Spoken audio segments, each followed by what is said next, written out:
Hello everybody, today's our topic is body fluids and circulation, which is a very important chapter, plays a very important role. And now let's start with this chapter. Introduction. First of all, you have learned that all living cells had to be provided with nutrients. Every living cell need nutrients, whether it is of any type. Every living cells need nutrients.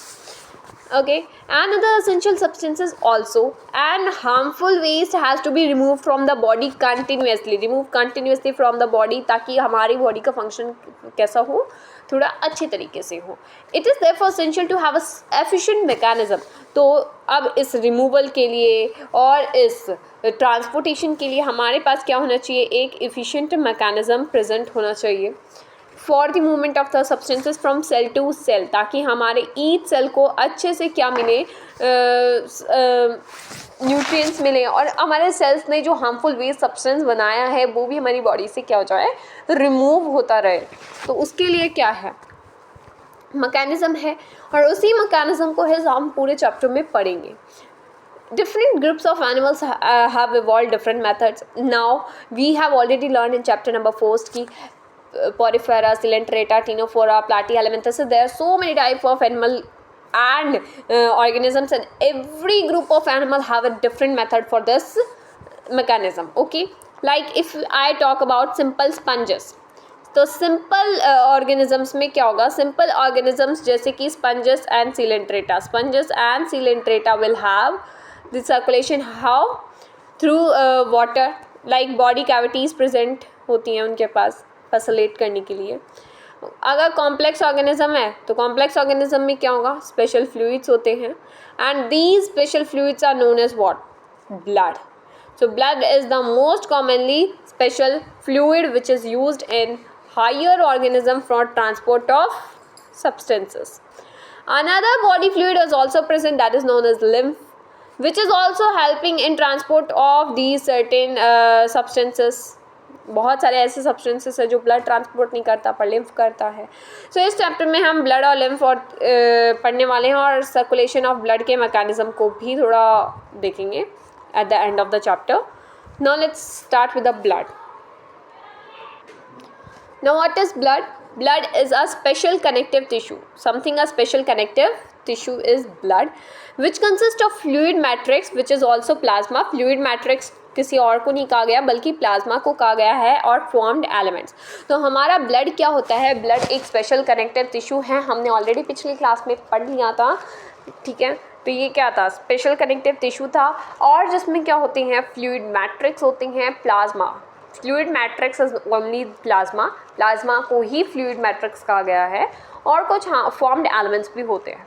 तो अब इसका एक छोटा सा chart, I think I will upload it in the shorts also, and if you want a separate video for that you can comment on down in comment section. But later I am going to tell you the flow chart first of all roughly, and if you want a neat and clean flow chart I will send you if you want.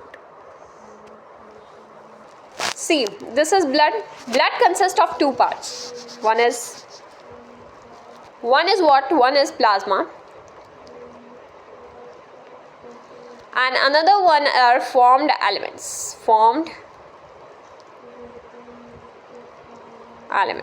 Okay, this was elements. So blood consists of two parts, one is plasma, one is formed elements, and plasma is of 55% and formed elements is of 45%. Okay, then it will be 100%. Okay, now plasma consists of three things: water, proteins and ions. In detail when we will study, I will tell you all this. And formed elements consist of three parts: RBC, WBC and platelets. See, my writing is so bad, don't judge me.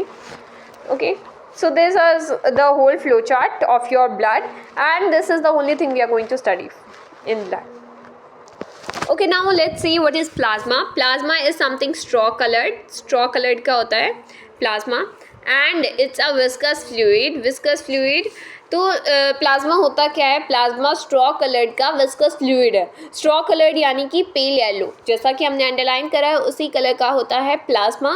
और थोड़ा viscous मतलब गाढ़ा fluid होता है। कितना होता है? 55%। I already told you कि प्लाज्मा हमारी बॉडी के अंदर 55% होता है अप्रॉक्स। एंड इस प्लाज्मा में भी 3 चीज़ें मैंने बताई थी, water, proteins and ions.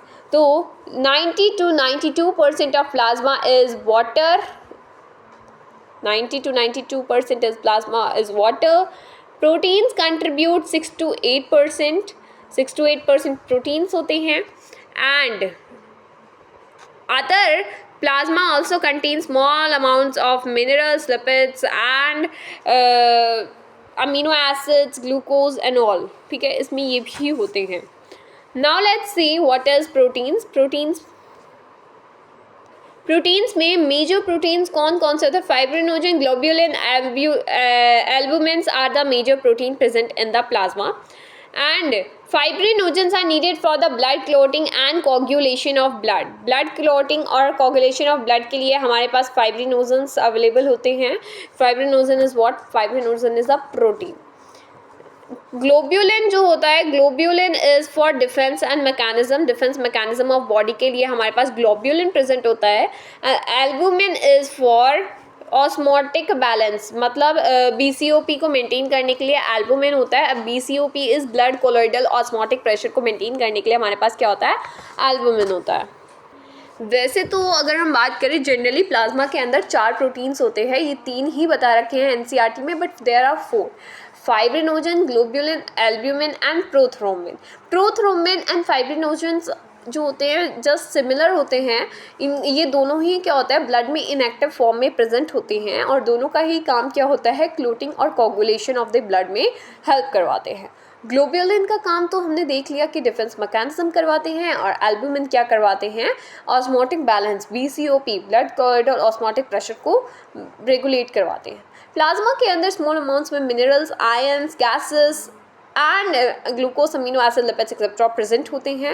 And they also always in the transit in body, मतलब ये ट्रांसिट होते हैं बॉडी के अंदर रेगुलरली, मतलब ये कम होते रहते हैं, बढ़ते रहते हैं या फिर इधर से उधर मूव करते रहते हैं, इनका काम ये होता है। Factors for coagulation and bloating are also present in plasma in inactive form. I already told you जो factors होते हैं वो inactive form में होते हैं, ठीक है? Inactive form. You know what? जो फाइब्रिनोजन और प्रोथ्रोम्बिन का फंक्शन एक ही होता है कि क्लोटिंग और कोगुलेशन करवाना, और ये दोनों ही क्या होते हैं? इनएक्टिव फॉर्म में प्रेजेंट होते हैं, ठीक है? Fibrinogen and prothrombin are present in the blood in plasma in inactive form. Plasma without clotting factors is called serum. This is the very important line. You can take it as a very most important line. Factors is known as serum. जिस plasma में clotting factors ही नहीं होंगे उसको हम serum कहेंगे। And what are clotting factors? You know it is protein. So जिस plasma में प्रोटीन नहीं होंगे उन्हें हम सीरम कहेंगे, ठीक है? फॉर्म्ड एलिमेंट्स की बात करते हैं तो ब्लड में क्या था? Plasma and formed elements. Now we are talking about formed elements, तो let's talk about formed elements. Erythrocytes, leukocytes and platelets are collectively called as formed elements and they consist of 45%। 45% हमारी body के अंदर क्या होते हैं? होते हैं। Erythrocytes और red blood cells are most abundant of all the cells in the blood. तो सबसे ज़्यादा ब्लड के अंदर कोई मिलता है तो वो इरेथ्रोसाइट्स है। एक हेल्दी अडल्ट ह्यूमन में एवरेज आपको 5 मिलियन से लेके 5.5 मिलियंस ऑफ RBCs मिलेंगे, ठीक है? एक adult human, healthy adult human में आपको 5 to 5.5 मिलियंस RBCs मिलेंगे। RBCs कहाँ बनते हैं? रेड बोन मैरो के अंदर, ठीक है? रेड बोन मैरो के अंदर RBCs का फॉर्मेशन होता है। RBCs are devoid of nucleus. Devoid of nucleus mean इनके पास न्यूक्लियस नहीं होता ज़्यादातर मैमल्स में, mostly mammals. Okay, so they are RBCs do not have nucleus.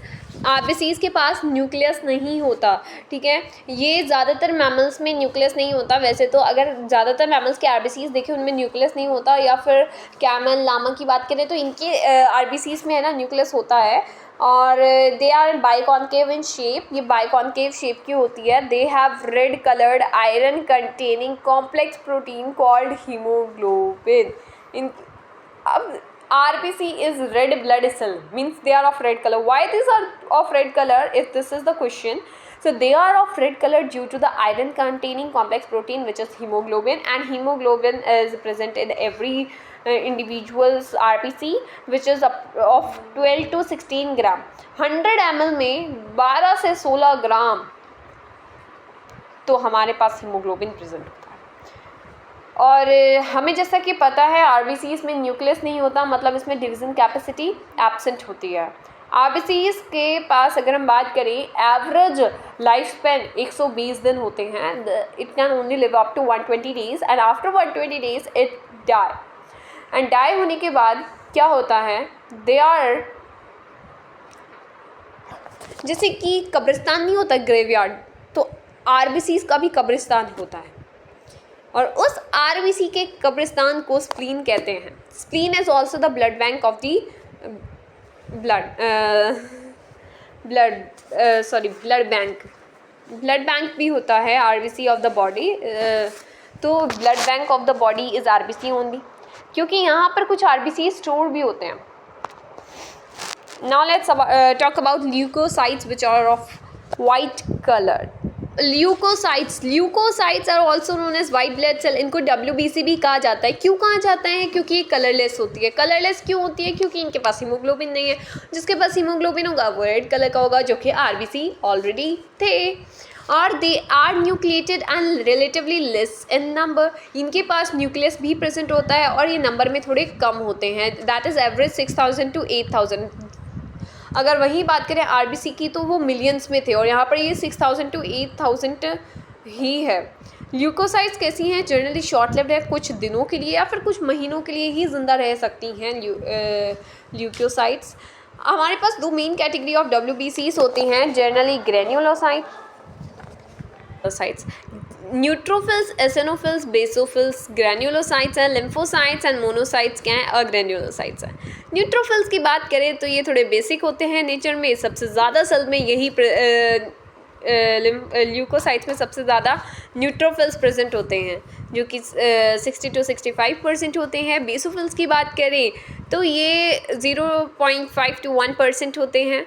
Neutrophils, monocytes कितने होते हैं? 6 to 8%, जो कि कैसे होता है? फैगोसिटिक इन नेचर होते हैं, मतलब जो फॉरेन मटेरियल आता है, तो जो भी फॉरेन मटेरियल हमारी बॉडी में आ रहा है उसे डिस्ट्रॉय करने के लिए तो हमारे पास न्यूट्रोफिल्स एंड मोनोसाइट्स हैं ही। अगर हम बात करें बेसोफिल्स की, तो बेसोफिल्स कैसे होते हैं? बेसिक इन नेचर होते हैं। हिस्टामिन, सेरोटोनिन, पेरिन जो होते हैं basophils, they are basic in nature and what they helps in inflammatory reactions.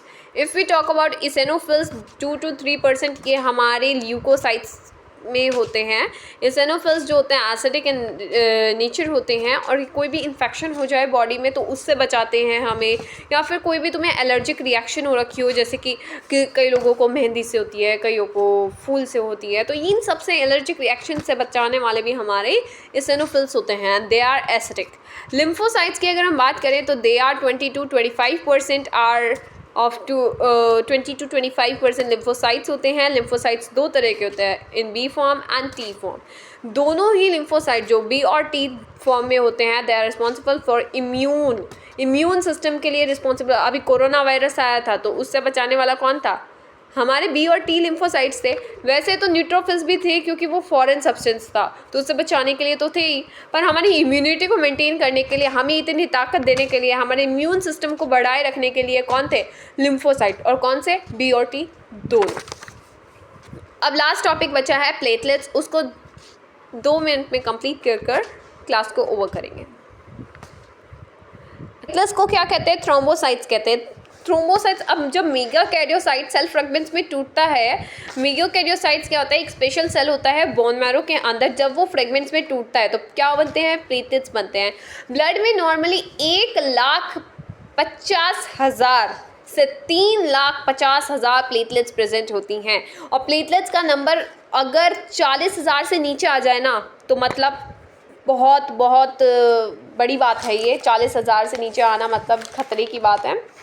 Okay, critical count मतलब हम कहते हैं तो 40,000 है प्लेटलेट्स का।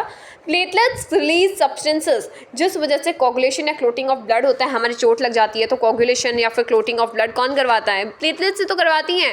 और अगर प्लेटलेट्स का नंबर कम हो जाए तो हमें क्या होता है? क्लोटिंग डिसऑर्डर होता है। क्लोटिंग डिसऑर्डर में क्या होता है? एक्सेसिव ब्लड लॉस होता ही रहता है। कभी भी हमारा ब्लड है ना स्टेबल नहीं हो पाता, हमारी चोट सही नहीं हो पाती। This blood group which will be completing in the next class, that will be the part 2. This is part 1.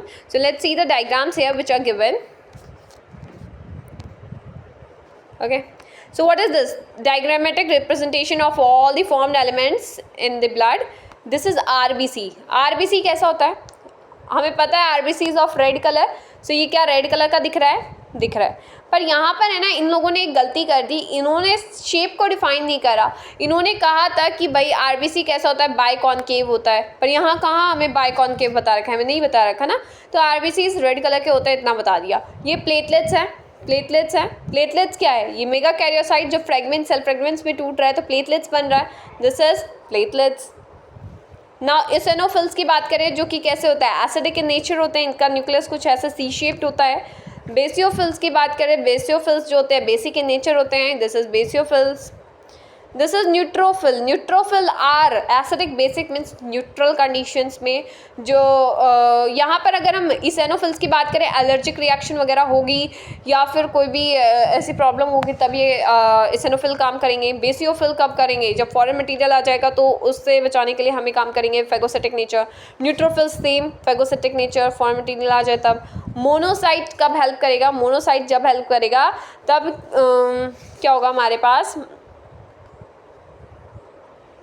Okay, I now remember that मैंने बेसियोफिल का गलत बता दिया। बेसियोफिल जो होता है इन्फ्लेमेटरी रिएक्शंस के टाइम पे होता है। तो इन्फ्लेमेटरी रिएक्शन से टाइम पे 3 सब्सटेंसेस हेपेरिन, हिस्टामिन, सेरोटोनिन, इन सबको रिलीज़ करता है। यहाँ पर लिखा हुआ था सेरोटोनिन, हेपेरिन, हिस्टामिन को रिलीज़ करता है। इन्फ्लेमेटरी रिएक्शंस में क्या करता है? वर्क करता है। और मोनोसाइट और न्यूट्रोफिल्स क्या करते हैं? दोनों का फंक्शन सेम होता है। क्या करते हैं? बेसिक रिएक्शंस में वर्क करते हैं। उसे फॉरेन सब्सटेंस को मारने के लिए ये दोनों यूज़ होते हैं। और टी लिम्फोसाइट और ये बी लिम्फोसाइट, 2 तरह के लिम्फोसाइट होता है। ये दोनों लिम्फोसाइट्स हैं, ये क्या काम करेंगे?